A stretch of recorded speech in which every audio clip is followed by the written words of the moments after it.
I can't believe it, but it is finally here. Texas is in the Southeastern Conference. It only took 3 years to get here, but it's finally here. Everyone's excited. Let's talk about it next. Hey everybody, Brian Davis covering the Texas Longhorns for A to Z Sports. Come check us out, atozsports.com/Longhorns. Read up all about everything that's going on with the number one ranked team in the country. And guess what's happening this week? The number one ranked team in the country is moving to the number one athletic conference in college sports, the Southeastern Conference, where I'm told it just means more.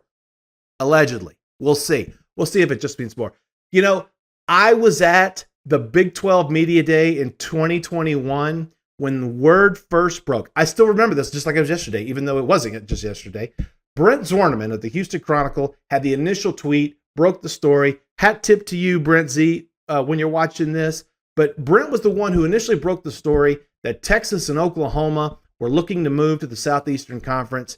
And the initial the initial reporting was that A&M was extremely upset about this for very obvious reasons. A&M had long been promised that they were going to be the only team in Texas in the SEC, but cooler heads prevailed. Greg Sankey, taking a look at the landscape of college athletics, knew that the only thing that is constant is change, no doubt about it. And when he had the chance to grab the two biggest names out of the Big 12 Conference to solidify the SEC, push the geography of the league more west, dude, you got to do it. There's no doubt about it. You're talking about one of the number one most watched teams in America. That's the Texas Longhorns, and one of the most successful athletic program and football programs in America, the Oklahoma Sooners. Boom, you got to do it. And they did. And it was so funny is that I remember at the time thinking how when Texas and OU both finally got around to confirming this, I remember how, again, this is 2021, remember, they said this is going to start for the 25-26 athletic year. And all I remember thinking was, man, that is a lifetime away. I mean, I hope that we're all still alive in 25-26 for the 25-26 athletic year. We all thought that. It just seemed like a fortnight ago, forever, to get here, right? And it was, but it's amazing how fast time has flown. Why wasn't it 25-26? Well, if you remember, Big 12 Commissioner Brett Yormark, when he took the job, because remember, Texas and Oklahoma stunned Big 12 Commissioner Bob Bowlesby so much that he decided to basically retire. He was essentially forced out, pushed out, wanted out, however you want to couch it. He left. New Big 12 Commissioner Brett Yormark came in, and basically his famous quote at Media Day the following year was, the Big 12 is open for business, right? What that meant was, hey, let's make it happen. He knew that Texas and Oklahoma were not a long-term part of the conference, so he was like, hey, let's make it happen. Let's get rid of them. Let's send these two on their way. And that is what led to all of the contractual back room, smoke-filled room dealings that went on that got Texas and OU to the SEC 1 year earlier than projected. If you remember, I reported this during week 2 during the Michigan game.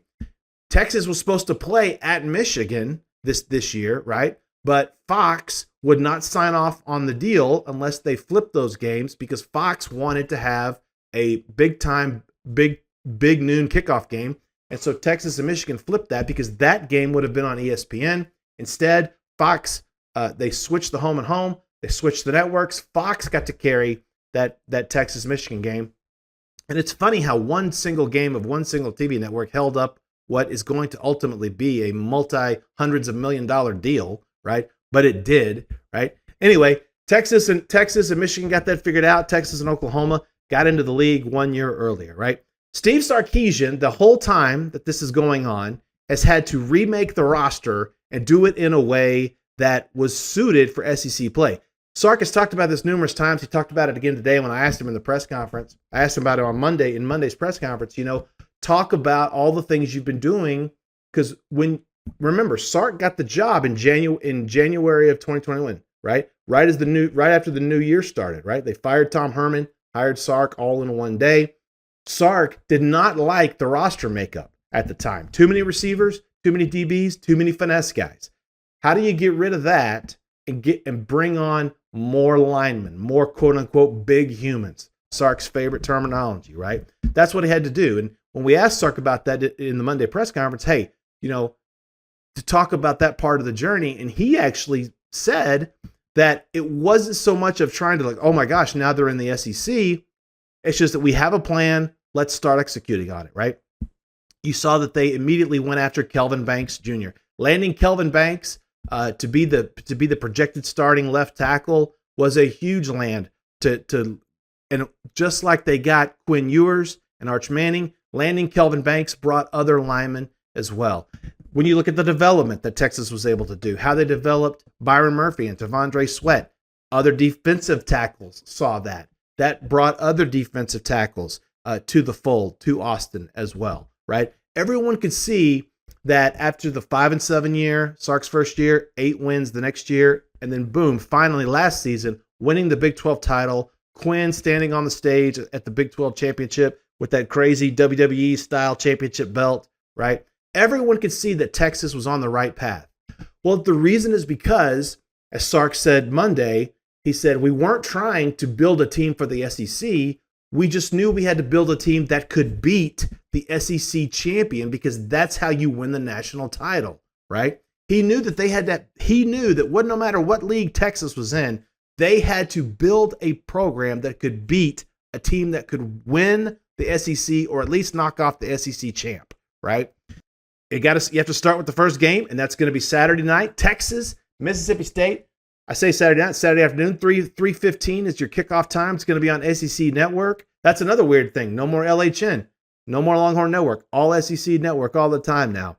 So that's really interesting too. But nonetheless, it's been an exciting time. It's an exciting journey over 3 years to get to this moment. The moment is finally here, Saturday afternoon for the Longhorns against the Mississippi State Bulldogs. I think Sark's got them ready. Texas, again, is a 35-point favorite. Good teams win, great teams cover. I could see a great team covering this weekend as well. You can read all about this at a2zsports.com/Longhorns. Come find us there. Come find us on YouTube, where you can watch all of our videos here and watch all of the coverage. Remember, it's all free. All you got to do is just come find us. a2zsports.com/Longhorns. We'll have everything you need for us. That's it for now. I'm Brian Davis. We'll talk to you soon.